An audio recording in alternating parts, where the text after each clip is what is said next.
El taller d'educació per la llengua està adreçat a alumnes de secundària i el que busca, el que vol, és transmetre una sèrie de valors positius envers la diversitat lingüística, que els nens entenguin que la diversitat lingüística del món és positiva i és bona.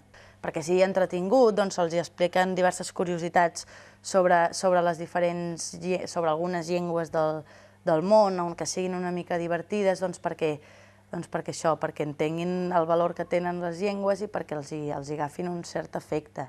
A Mates potser ja heu començat a fer algunes coses, un tipus d'operació que té les 5 vocals. Equació, molt bé.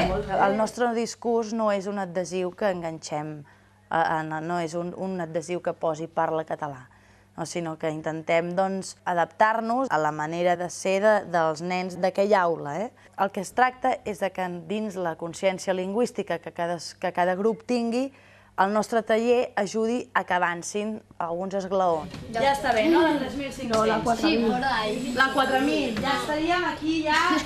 Sí, ja la 4.000. Bé, doncs, el català és la 80a llengua més parlada del món. Per tant, està en el centímetre 8.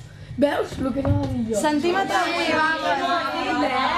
Doncs hem après moltes coses. Una d'elles que quan vingui un alumne nou doncs que el parlem en català, sigui com sigui, perquè es vagi acostumant i que hi ha molta varietat lingüística en les escoles, moltes coses.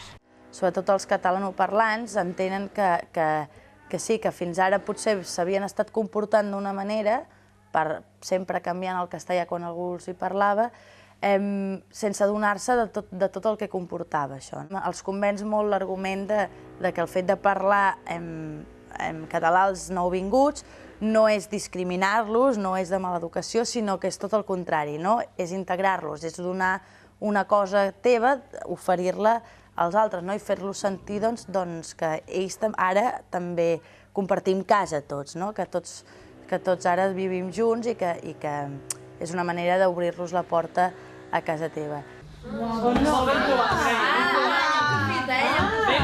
Ben colat. Molt bé. Un adverbi de què, Cristian? Hola. Hola.